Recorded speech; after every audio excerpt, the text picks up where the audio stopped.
दोस्तों नमस्कार। मेष राशि वाले मेरे मित्रों, ये 5 चीज़ें आपके पूजा घर में हर हालत में होनी ही चाहिए।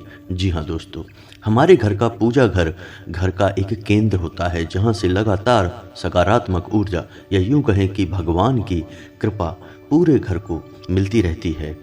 इसमें भी यदि हम अपने पूजा घर के बारे में सही ज्ञान नहीं रखते हैं, चीज़ों को सही तरह से व्यवस्थित नहीं रखते हैं, अपने पूजा घर को ठीक प्रकार से व्यवस्थित नहीं करते हैं, तो हमारे घर का वातावरण कभी भी पवित्र नहीं हो सकता है।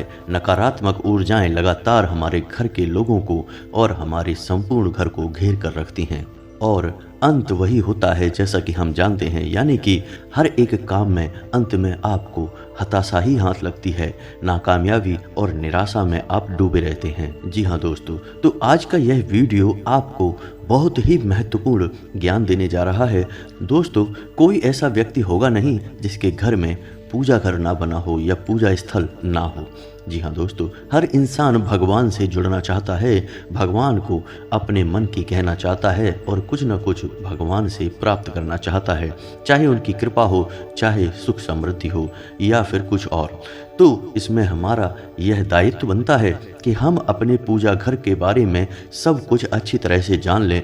जहाँ भगवान का निवास स्थान होता है, उस स्थान के बारे में हमें हर अच्छी बुरी बात का ज्ञान होना आवश्यक है।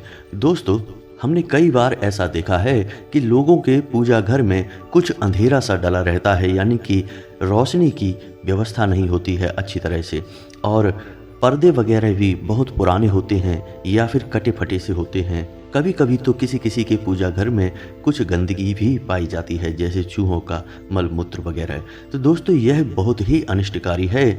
दोस्तों, याद रखो कि जिस कमरे में आप रहते हैं उस कमरे की आप साफ सफाई रखते हैं कि नहीं। वैसे ही आप भगवान को जिस कमरे में रख रहे हैं उस कमरे की तो साफ सफाई आपको रखनी ही होगी। वह स्थल हमेशा पवित्र होना चाहिए, खुशबूदार होना चाहिए और वहाँ रोशनी की सर्वोत्तम व्यवस्था होनी चाहिए।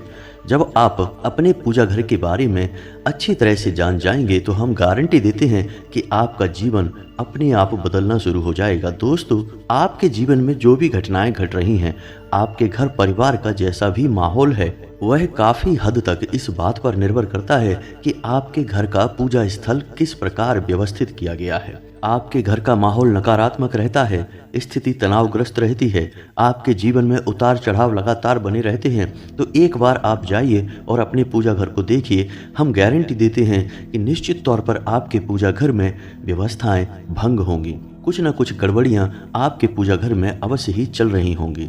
आप उन्हें सुधार लीजिए, आपका जीवन अपने आप बदलने लगेगा। तो आज का यह वीडियो बेहद ही खास है, आपके जीवन के लिए बहुत महत्वपूर्ण ज्ञान की बातें लेकर आया है। तो इस वीडियो को आपको शुरू से लेकर अंत तक देखना है। इसमें हम बताएंगे कि कौन सी वो 5 चीज़ें हैं। दोस्तों, ना केवल 5 चीज़ें बल्कि हम और भी बहुत सारी चीज़ें आपको बताएंगे आपके पूजा घर के बारे में, लेकिन 5 चीज़ें जो बेहद ही खास हैं और आपके पूजा घर में हर हालत में इनको होना ही चाहिए। तो आपका यह दायित्व बनता है कि आप इस वीडियो को पूरा देखें और इस वीडियो से सीखी गई बातों को अपने जीवन में अमल में लाने की कोशिश करें। जी हाँ दोस्तों, तो चलिए वीडियो की शुरुआत करते हैं। लेकिन सबसे पहले आपसे वही एक निवेदन जो हर बार करते हैं, इस बार भी करेंगे कि कमेंट में पूरे भक्ति भाव के साथ जय माँ भद्रकाली अवश्य लिखें। जब भी जय माँ भद्रकाली लिखें, माता को मन में याद अवश्य करें। माता आपके ऊपर कृपा करेंगी, आपका उद्धार होगा। दोस्तों, आपको अपने जीवन में बदलाव लाने के लिए, सकारात्मक ऊर्जा लाने के लिए छोटे छोटे बदलाव लगातार करते रहने चाहिए, ज्ञान की बातें सीखते रहना चाहिए और अपने जीवन में आजमाते रहना चाहिए। यही छोटी छोटी बातें आपके पुण्य के घड़े को भरती हैं और आपका जीवन बदलने लगता है। दोस्तों, हमारे एक सब्सक्राइबर ने हमसे पूछा था कि हमारे पूजा के मंदिर में भगवान भोलेनाथ की 10 इंच की मूर्ति है और वह मिट्टी की है और अंदर से खोखली है, तो क्या उसे अपने पूजा घर में रख सकते हैं? जी नहीं दोस्तों, बिल्कुल नहीं रख सकते हैं। 10 इंच की मूर्ति हम अपने घर में ही कहीं पर भी नहीं रख सकते हैं, यह वर्जित है शास्त्रों के अनुसार। और भगवान भोलेनाथ की मूर्ति कोई सजावटी सामान नहीं है, तो आप उसे घर में भी कहीं और ना रखें, उसे कहीं बहते हुए जल में जाकर विसर्जित कर दें या फिर किसी मंदिर में जाकर दान दे दें। बेहतर होगा कि आप उसे बहते हुए जल में विसर्जित करें। मूर्ति किसी भी देवी या देवता की हो, उसे अपने घर में यदि आप रखना चाहते हैं तो 4 अंगुल से बड़ी नहीं होनी चाहिए, छोटी ही होनी चाहिए, और वह धातु की होनी चाहिए और अंदर से ठोस होनी चाहिए। इस बात का आपको विशेष ख्याल रखना ही चाहिए। और भगवान भोलेनाथ की मूर्ति रखने के बजाय आप उनका शिवलिंग प्रतीक रखें, यानी कि उनका शुद्धतम प्रतीक अपने घर में रखें, वह ज़्यादा अच्छा रहेगा। लेकिन याद रखें कि शिवलिंग प्रतीक भी 4 अंगुल से बड़ा नहीं होना चाहिए। दोस्तों, अब आपके मन में यह विचार आ सकता है कि बड़ी मूर्ति तो और सुंदर लगती है, उसे घर के पूजा घर में क्यों ना रखें। दोस्तों, आपको मूर्ति की सुंदरता देखकर नहीं लानी है। शास्त्रों में बड़ी मूर्तियां केवल और केवल देव स्थानों पर स्थापित करने के लिए कहा गया है, यानी कि मंदिरों में आप रख सकते हैं बड़ी मूर्तियां, लेकिन घर में हम जो पूजा स्थल है वहाँ पर बड़ी मूर्तियां नहीं रख सकते। क्योंकि दोस्तों, हमारा जो घर है उसमें हर प्रकार की गतिविधियां चलती रहती हैं, कुछ अच्छी बुरी बातें भी होती रहती हैं, तमाम तरह के क्रियाकलाप होते रहते हैं। और जो बड़ी मूर्ति होती है वह सर्वोत्तम और शुद्ध माहौल मांगती है, यानी कि मंदिर का माहौल मांगती है, ज़्यादा सेवा मांगती है, ज़्यादा समर्पण मांगती है। इतना सब हम अपने घर में रहते हुए नहीं कर सकते हैं, यह मंदिर में ही हो सकता है। इसलिए भगवान का बड़ा स्वरूप मंदिर में स्थापित किया जाता है और उनका सूक्ष्म स्वरूप हम अपने घर में स्थापित करते हैं।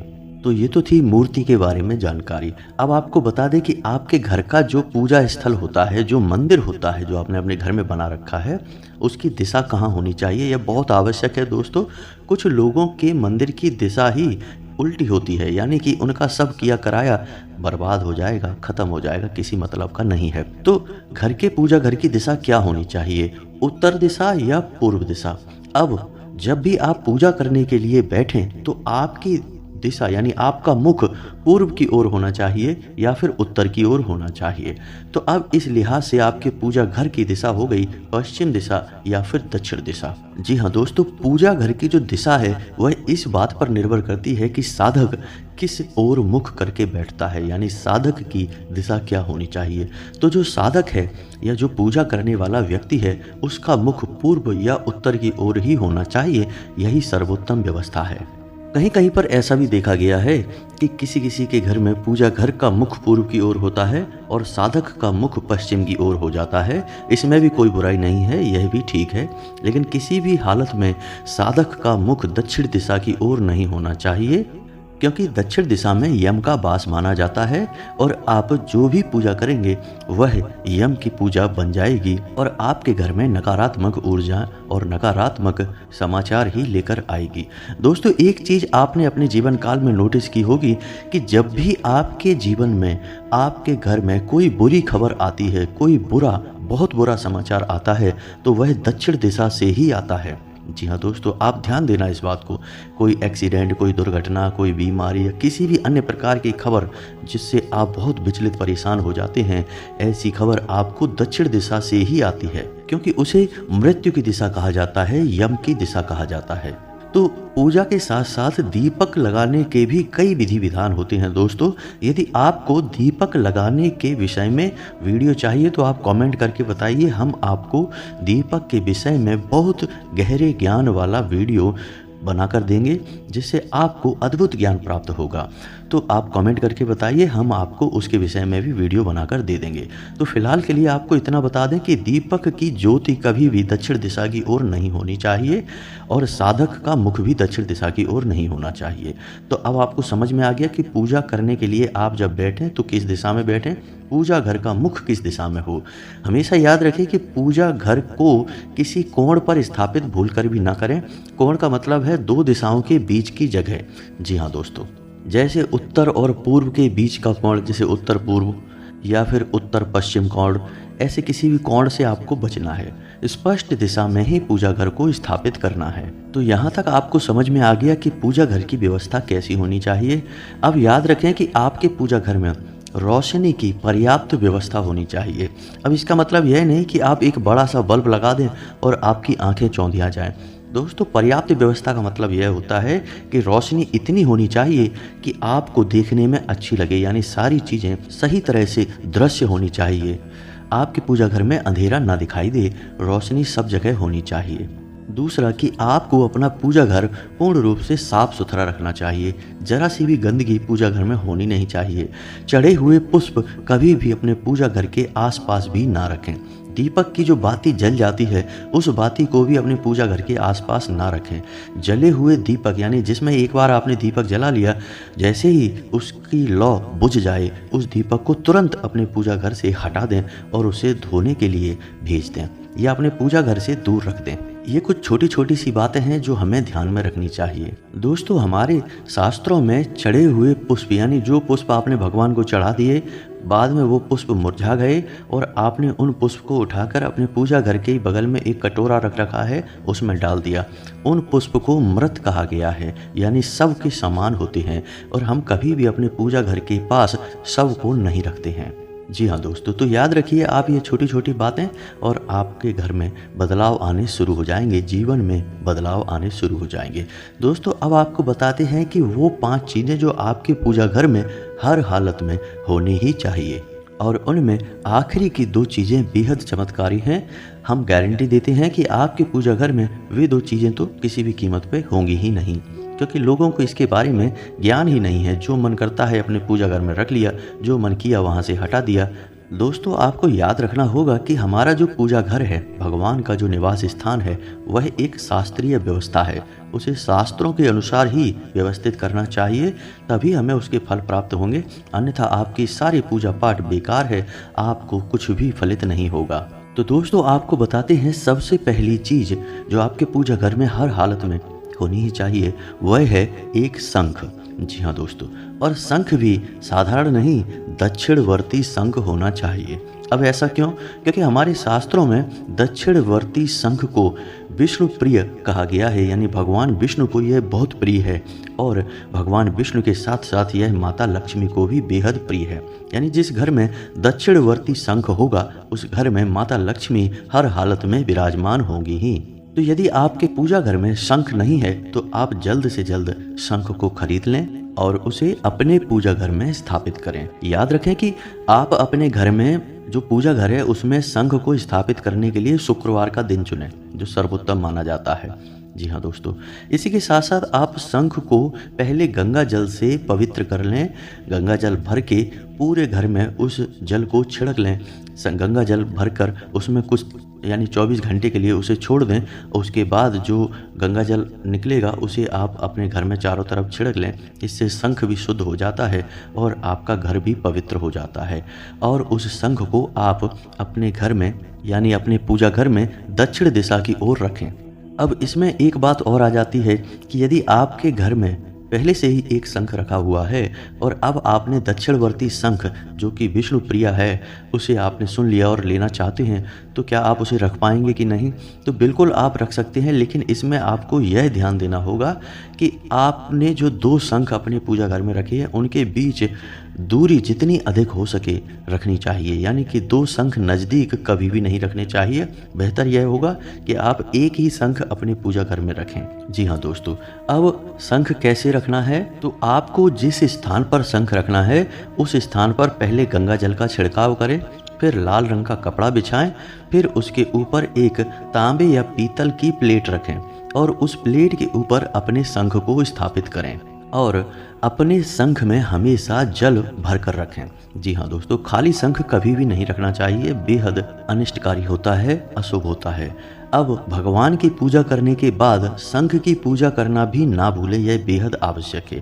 पूजा करने में कुछ खास नहीं है, बस आपको हल्दी या रोरी से छोटा सा एक टीका लगा देना है और उसके बाद दीपक से आरती कर देनी है। यह बहुत ही आवश्यक है। जब भी आप अपनी पूजा करें तो उस शंख में जो भरा हुआ जल है उस जल को किसी पात्र में ले लें और उसे अपने घर में चारों तरफ छिड़क लें और उस शंख में नया जल फिर से भर दें। यह क्रिया आपको रोज दोहरानी है। जी हाँ दोस्तों, तो अब शंख से संबंधित यदि आपके मन में कोई सवाल आता है तो आप कमेंट करके पूछें, हम आपको जवाब दे देंगे। अब आपको बताते हैं अगली चीज़ जो आपके पूजा घर में हर हालत में होनी ही चाहिए।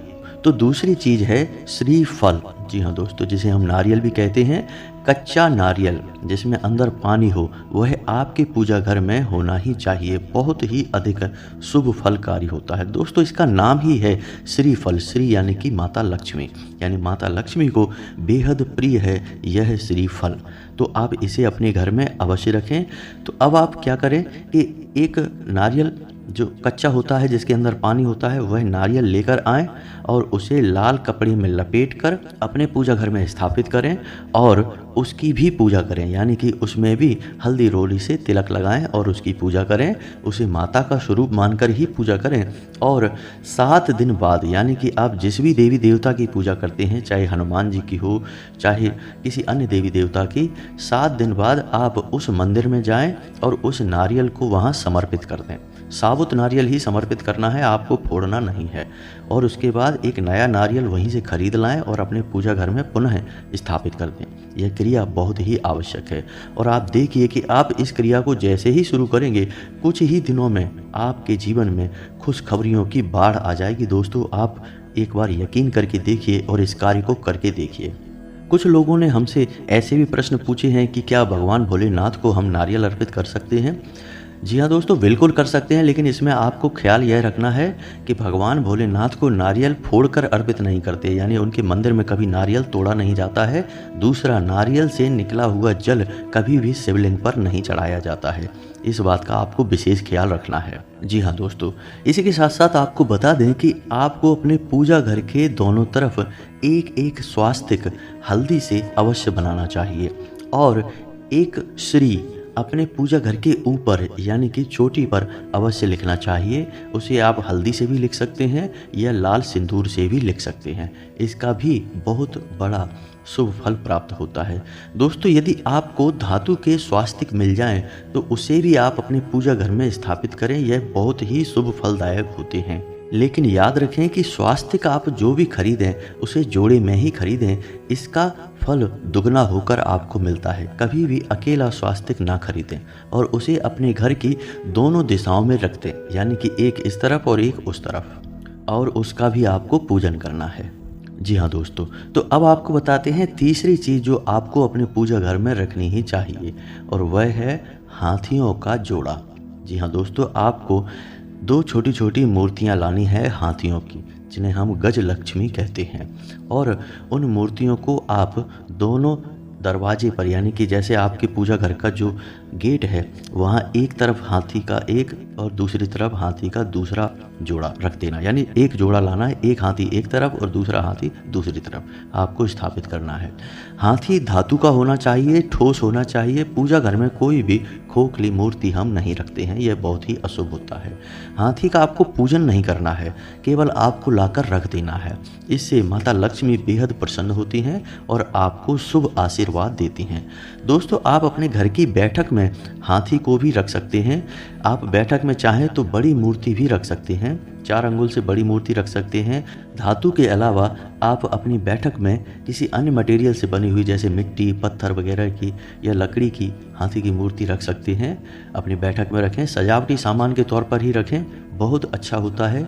जिसकी भी नज़र हाथी के ऊपर पड़ेगी, उस जोड़े के ऊपर, हाथी के एक हाथी नहीं रखना है, जोड़ा रखना है, उस जोड़े के ऊपर पड़ेगी, वह आपके पक्ष में हो जाएगा, कभी आपके खिलाफ नहीं जाएगा और माता लक्ष्मी आपके घर में खिंची चली आएंगी।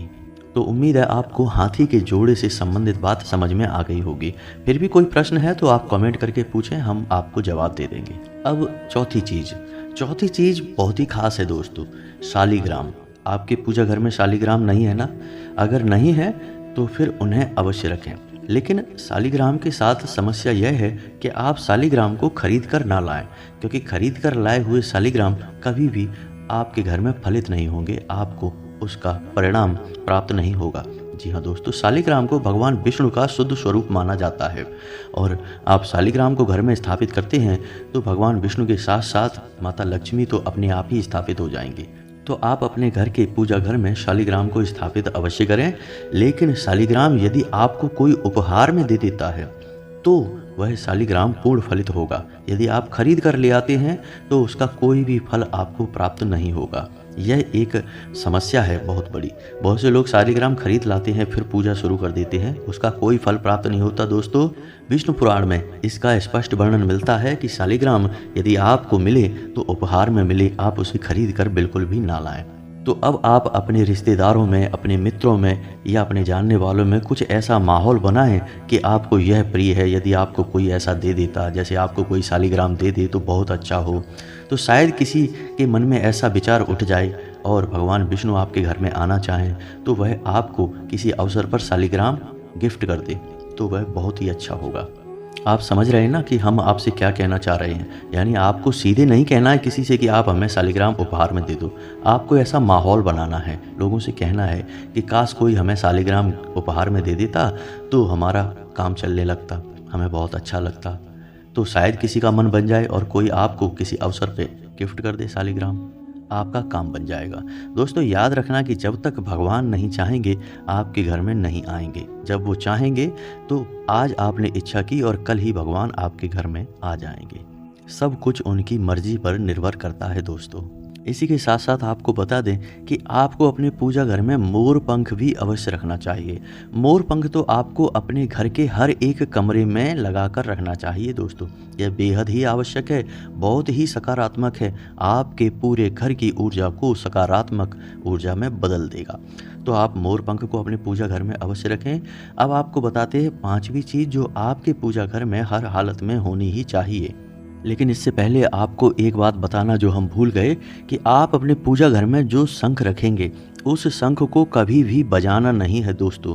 आप उसे जैसे ही बजाएंगे उस शंख का पूरा महत्व समाप्त हो जाएगा।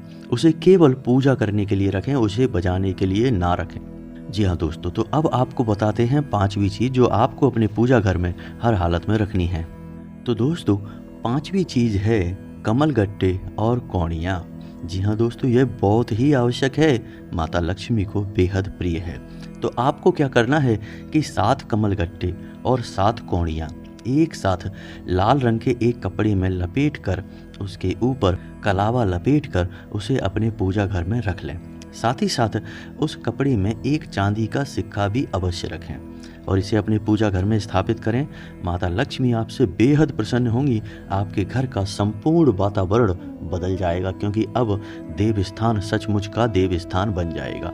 जी हाँ दोस्तों, अगर हो सके तो आप अपने पूजा घर में एक हरे रंग का छोटा सा बल्ब अवश्य लगा दें, पूजा घर के आसपास लगा दें। यानी कि जब भी आप पूजा करने जाएं तो आपको हरे रंग का एक बल्ब दिखाई दे जाए। जी हाँ दोस्तों, इसी के साथ साथ दोस्तों एक बहुत बड़ी गलती जो अक्सर लोग करते हैं कि माचिस को पूजा घर के अंदर ही रख देते हैं। भूलकर भी माचिस को पूजा घर के अंदर ना रखें और किसी भी खाली पात्र को भी पूजा घर के अंदर ना रखें।